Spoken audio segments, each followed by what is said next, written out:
Okay, it's 8:12. Morning.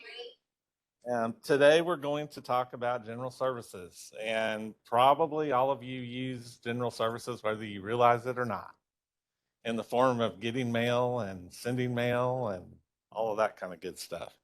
So I've got a PowerPoint, and we're gonna kind of work our way through that.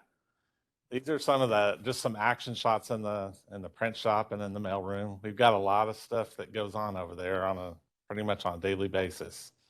A lot of your forms and your mailings go through our department. So we're pretty busy. And the general services handles the mail and the campus receiving. We also take care of all your central supply requests. We do microfilm and scanning over there, and also develop microfilm products and duplicate microfilm rolls. And then in addition to that, we have the print shop, and we do all the printing on campus. There's a few jobs that get sent off campus because they're too large. And when you get into a very large job, they're just more cost effective to send out. So that's why we do that. And this is our general services staff. Rowetta boss is the boss. and we have Rowetta's been there, seems like what, 15 years? 13.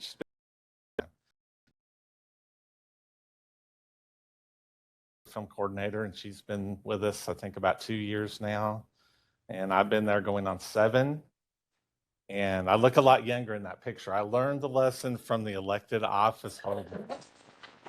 I'm using the younger picture because it just has a better projection. So, and then we have Sam Turner, and she joined us, I guess, about 2 years ago also, give or take a little bit. And she does microfilm and also helps running the mail around the campus and doing deliveries. And of course, then we have Chuck. Everybody knows Chuck.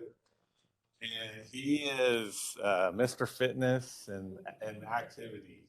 We could all learn something from all his fitness activity.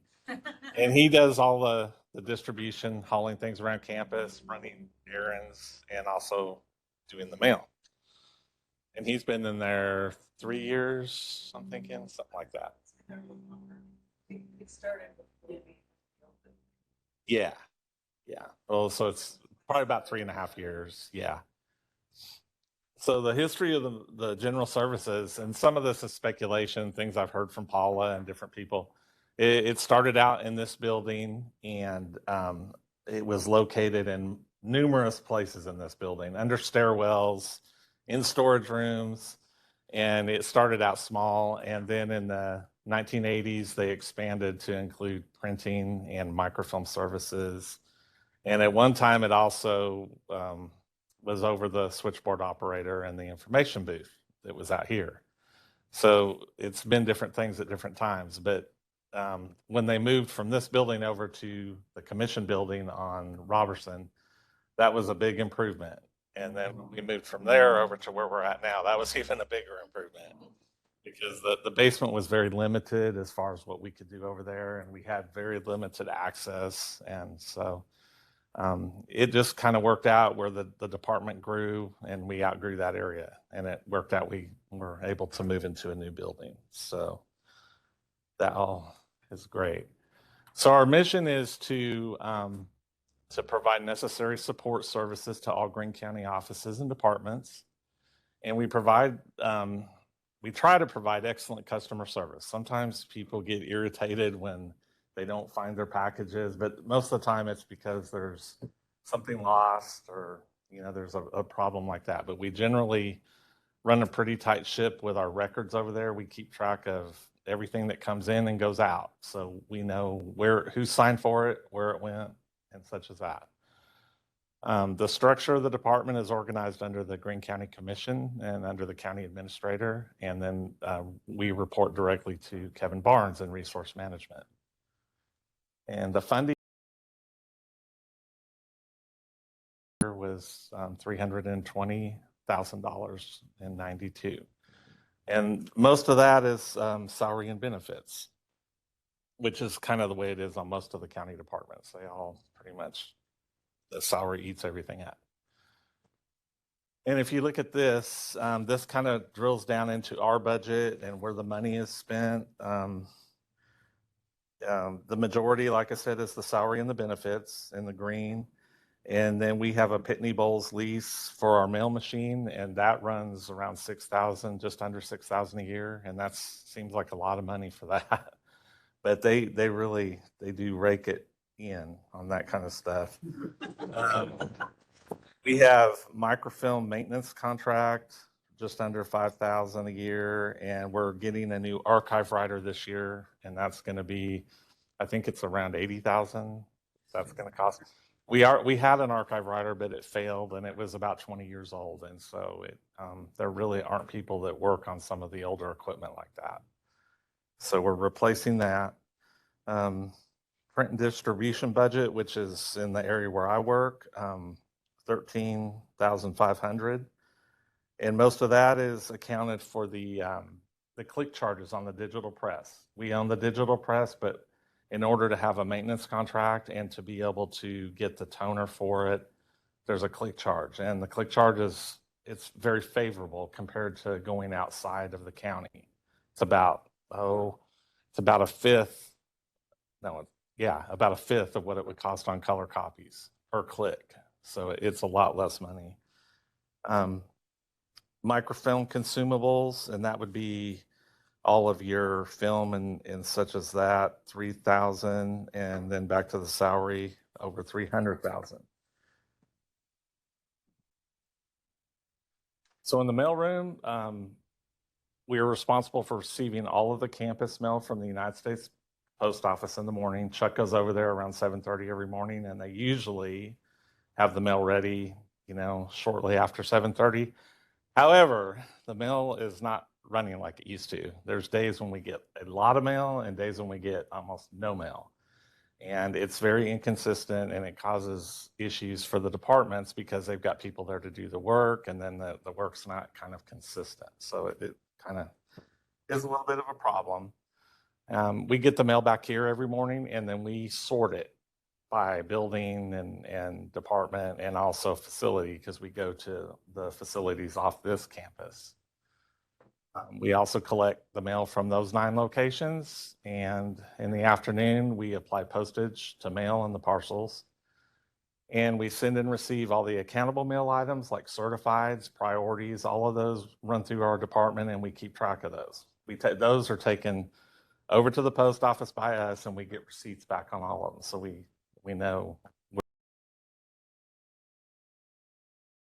the FedEx and UPS overnight letters, parcels, and freight. And here's some facts about the mailroom. The mailroom, we get the mail in the afternoon, and we post it with postage, and then it goes to our Ozark Mailing Services. They come by and pick it up, and then they pre-sort it in zip code bunches so they can save more money on it. So the way it works, we get a discount. The first discount we get is from using the Pitney Bowes postage meter, because it puts a QR code onto the indicia when it puts it on there, and that helps with something. I'm not quite sure if it is telling the post office what's getting ready to come through or what. It's something like that, though. It helps them anticipate the mail. And so that saves us 3 cents on each piece. And then it goes to Ozark Mailing, where they zip code pre-sort it. And then that saves us another 6 cents. So we end up saving 9 cents per piece over the first class rate. And then once we get the bill for Ozark Mailing and that's paid, then it kind of pulls that back. So we're saving about 6 cents on each piece of mail by doing it that way, over just doing it all on our own. We processed just under 300,000 pieces of mail last year, and the postage for that was 159,000. Some of the postage that we apply is refunded by the state of Missouri. The election-related mail, non-support-related mail, those are just examples, assessor-related mail. And then really we've seen kind of a decline in the mail as far as tax-related mail at the end of the year, because when we made some changes to the departments, like the collector's department and the assessor's department, it's encouraged people to do more online activity. So we're not having all of the mail come back. When I first started here, it was not anything to see 30 plus trays full of mail in the morning to come back to be sorted. There was just a huge amount of mail. And then after we got it, it went to Julie and they had to open all of it and do all that work. It was a huge job. And so now the mail is a lot less. Every year it gets less. And so that's due to the online activity. And so then in our department too, we do the receiving and distribution. And that involves when freight trucks come in, we meet them at the dock and we verify the shipments. We look them up in Eden, mark them received, and then we get them either secured there for holding until we deliver them, or they are delivered to the requisitioning department. And we get quite a few shipments. There's ever more increasing amount of Amazon shipments. Everything is being ordered online now. And so that is turned into a huge, huge amount of boxes coming in and out. We do have some vendors here in town that deliver that, where they're buying locally, but a lot of it is bought online.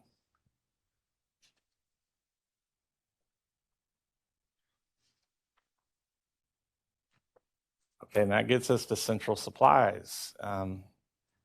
We have a fairly inclusive list of supplies over. There are things listed made up of or the value is around $1,000 and keep them in. And there are a lot of call things that we don't inventory. You have that's just keep, it's not something you sell. So keep people by us on work to support out to people and actually stay to live once in a while gets back. So, and then we have I want to the list of supply just about if it's something other than it.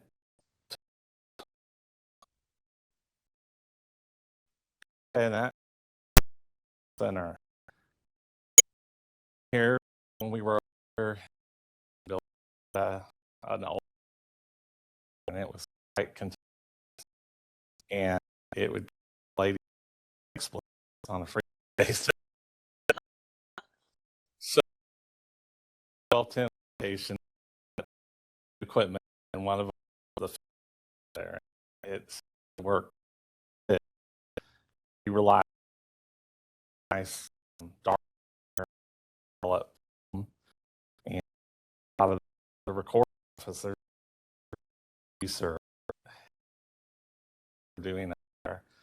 So okay, I can take one of my put it in the duplicate, then that they also be then the archive just on the vault. So when they send it all there,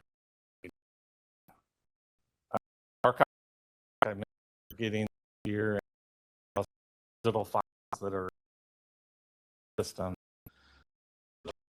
scan their documents as them and out take those about 2,000 pages at a time and write those to a film. My role is up in the arc. Have scanning in there and paper. So have ocean film. Put the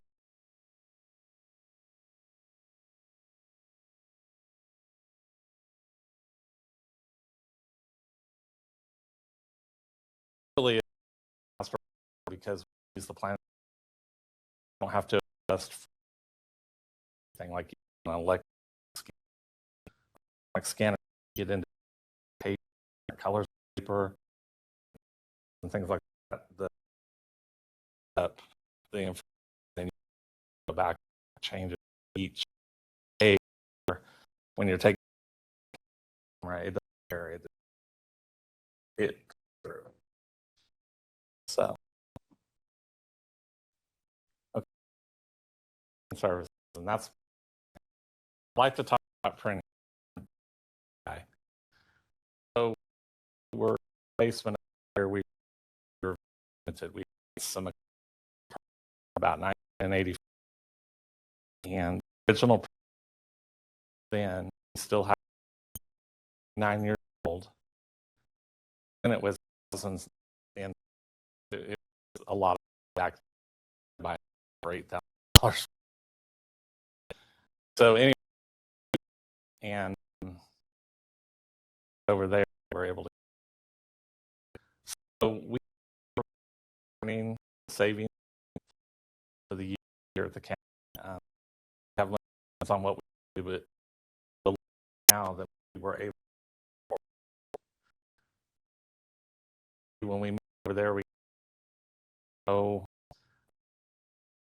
new equipment, and it's technical, more expertise operated, take preparation of the work, run the job. It's a different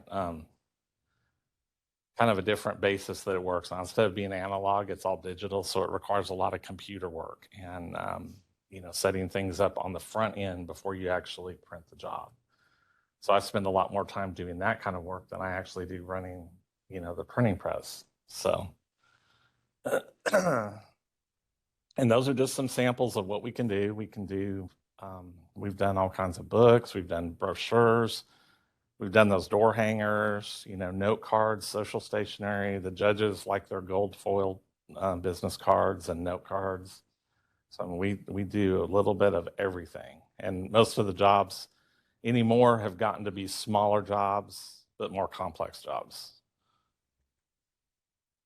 And that just is a little bit about me. I've worked in printing my whole life in one facet or another. I started out in high school working in it, and then I've worked, with machines. I've worked on the office end of it. I worked at O'Reilly. I was in communications there, and so I did writing and helped with designs and pre-press work. So I've done a lot of different things related to printing.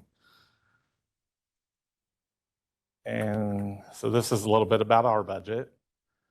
For the print shop, it's $13,500 annual operating budget. The production printer takes most of that amount.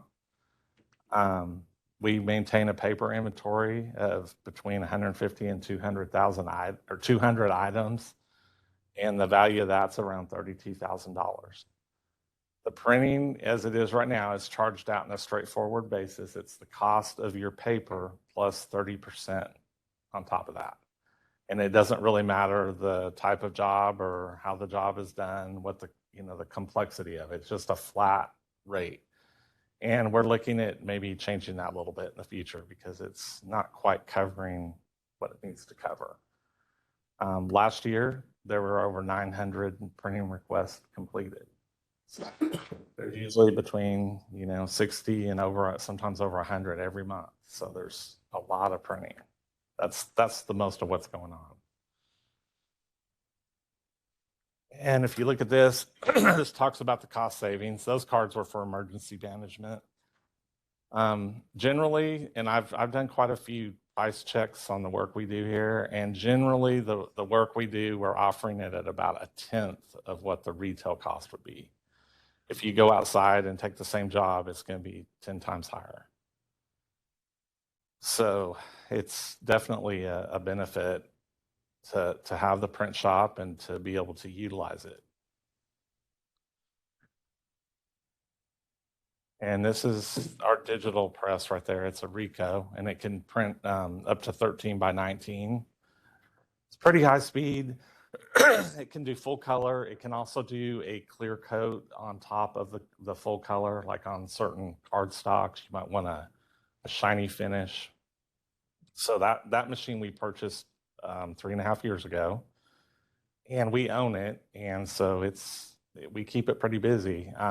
More of the work has transitioned from the legacy machines over to this machine, just because of the nature of the work and the fact that people want color on everything now. They don't really want monochrome work. So the monochrome is basically for envelopes and forms and things like that, which there are less of all the time because of things going more electronic.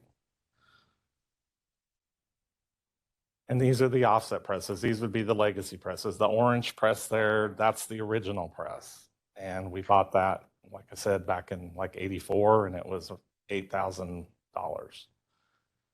And the Heidelberg there on the right, we got that from OTC. That was a secondhand press we got. And then the one in the middle is one I picked up, hauled back in my pickup. That was $100 find. But it works good. It's probably as old as I am. So. And then pardon me, we have this machine. It's a risograph, and they use these a lot in schools and churches and such. And it's basically a high-tech mimeograph machine. It uses ink drums and stencils, and the way it works is the computer either sends the file or you scan on a top scanning unit and it sends the file, and it uses a laser to cut the stencils that allow the ink to pass through. So in the very lower right picture, you can see the ink drum there and how it has the ink, and I've peeled the stencil back. So you can see it's very, very messy. You don't want to touch it. And that's why they got rid of mimeographs years ago. People didn't like messing with them because they were dirty. You would get ink all over your clothes. And so then they came up with this about 25 years ago, and they packaged it in there, and it has little motors and little things that take care of the messy parts, so you don't have to get your hands in it usually. But when it doesn't work like it's supposed to, you better glove up, you better put a smock on, because you're going to have ink everywhere. And that ink is something about it. It's kind of a thinner ink, and it just travels. So if you get any on anything, it starts moving around the shop, gets on your equipment, your tools. So it's something else. That machine we have had for 14 years, and it was about $15,000 when they bought it. So all of these older machines, we've gotten a lot of use out of them and gotten our money's worth out of them when you figure the amount of work that's gone through them over the amount of years we've had them. And then this would be the bindery area of the print shop. We bought some new bindery equipment 3.5, 4 years ago. We got a new cutter that actually will cut a full parent-size sheet of paper, cut paper, stack this high. It's computer programmable. You can set your cuts. So if you're cutting books, you can, make multiple cuts and not have to reset it every time. When you start the cut, it sits there and it will move every time. So your cut, you just go through a sequence. Saves a lot of time. And then the top right picture, that's a business card cutting machine. And that is new to us 4 years ago. And we use it pretty much all the time, because most of the business cards here now, people want bleed trims on them. They want the ink to bleed off the edge and not have any white. Some of the cards are like that. And when you get into that, you have to put gutters between every card, between the sides and the top and the bottom, so that you have a piece that trims out that's about like that. So if you were to do it on the guillotine, it means lots of little cuts. You put it in this machine and it sits there and it cycles through and it chops and it comes out, and it's fast and it's efficient. It does a pretty good job. And we bought that when we were still over here on Robertson. And we started doing the business cards then, so it's already paid off. It was about a $4,500 piece of equipment. Pardon me, I'm getting all choked up. Anyways, we have a new piece of equipment this year. We got it's a tabbing machine. For any of you guys that do mailings, and you know that if you do fold over postcards, they're supposed to be tabbed. So when they go to the post office, they don't fly open. You can't use staples anymore, and you're not supposed to just tape one side of it. They're supposed to be tabbed on all three sides. And the job that I really see us doing that with is the county clerk. They're thinking that what are they, Rowetta? They're a fold-over card, election registration or something like that, voter registration.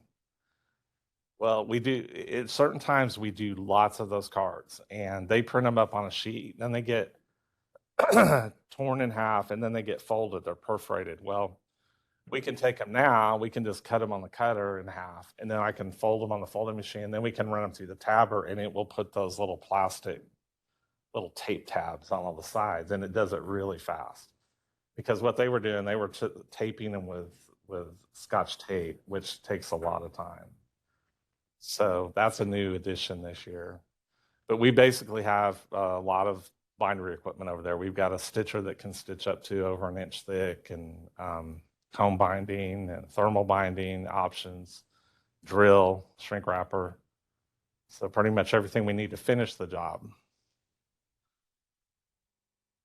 And this is the Heidelberg press, and this is used to do foiling, like put foil seals on products. It can do printing as well if you set it up that way, crash numbering, die cutting.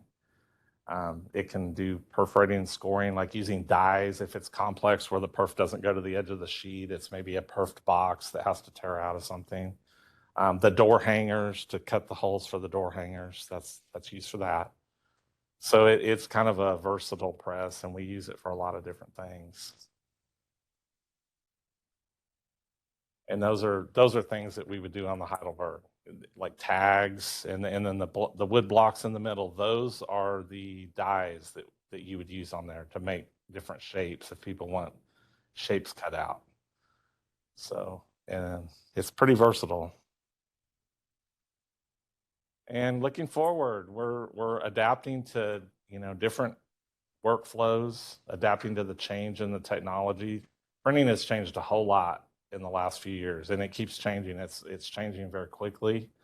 The type of printing people want changes all the time, and the equipment is a challenge because the new equipment that people are selling is basically engineered to be obsolete within a few years after you buy it. So you basically pay a lot of money, and then it's not really worth anything pretty soon. And what they really want you to do is lease equipment where they just come and replace it. But the leasing is expensive. It's prohibitive on like the big digital press. To lease that would be $8,000-9,000 a month. I mean, you can't lease those. So it's kind of a challenge how things work moving forward. But the old equipment provides us the best economy because we don't have maintenance agreements on that. I'm the maintenance. And basically most of it you can still get parts for. It's just if you have the know-how to keep them going and keep them maintained. And there's no click charges with those, so that's why we like them. We're still hoping that we can get a online store portal soon. We've been waiting for that for a while, and it would really be helpful. We have a lot of paperwork over in our department that has to be done, and it would help us in the way we could search for jobs and look up things, very quickly on the computer, whereas right now we have to fumble through stacks of paper. So hopefully that will happen sometime soon. I think that's it. Any questions? Okay. What's the availability and cost of paper like this year as compared to last year? Paper generally is higher. It hasn't come down. And availability, where you're going to find issues after COVID, a lot of the paper mills, they had to close because they didn't have staffing. Some of them have not reopened, and a lot of the paper comes from China now. And so what I've seen, colored paper is becoming harder and harder to get because everybody's printing in color. So the color, the old-fashioned pastels, pink, green, blue, those are still available, but salmon, gone. No more salmon. The colors that were less popular, they've basically eliminated them. And that goes for index stock too. So it is kind of a problem because we still have people that want salmon-colored postcards, and we just can't get it anymore. So I think what's going to happen, you're going to see that the color paper offerings are going to dwindle. You're going to see the real bright color papers like the Astro Brights, the fuchsias, the lemon yellow, those kind of papers, kind of specialty papers. You're going to still see those, and they're going to be expensive. And you're going to see all of these kind of milk toast colors that have been around since the 30s and 40s. They're going to just keep kind of weeding those. So maybe you probably will always have maybe a blue, a green, and a canary, maybe a pink, a bit like the cherry that's going away. All of those colors like that, they're getting rid of them. So basically, it push people toward buying white papers and print, because most people do print in color now. They don't print in monochrome. Very seldom do they do that on any kind of big jobs. You use very much recycled or in recycled? A lot of it's recycled, actually. We don't have a mandate to buy only recycled paper. A lot of times recycled paper will cost more, but we do use recycled paper, and some of it's really bad. We were getting skids of copy paper for a while that were produced in Norway, and they were made of trash. And that paper, it smelled terrible. When you would run it through the copier and it would warm up, it smelled like you were at the landfill. It was awful. But right now we're getting that Econosource paper from Veritiv, and that paper is actually, I'm not sure that it has any recycling. It's a very clean paper and it runs fairly well. But yeah, we've had a lot of trouble getting paper and envelopes. Envelopes has been a huge problem because the paper to make the envelopes, it comes from China. It's in big rolls, and then it comes over here to the envelope converters where they print and convert it to envelopes. And so for a while during COVID, they weren't getting any paper over here. And then you had the big dock problem over on the West Coast where everything is received. So we weren't getting any paper. And there was a couple of times we were down to like 1 or 2 500 count boxes of envelopes. And so what do you do here when we run out of envelopes? I mean, the courts use a lot of envelopes. I mean, we print cases of envelopes for the court, the circuit clerk and the judges, they use a lot. So it's a concern. You always have to try to keep ahead of it and make sure you get things ordered and get things in. So anyone else? I'm out of time. Wow, that was quick. I'll have to come back. Thank you, guys. Come visit us in the print shop and in the mailroom. You guys, anytime, stop by and visit us. We like visitors over there.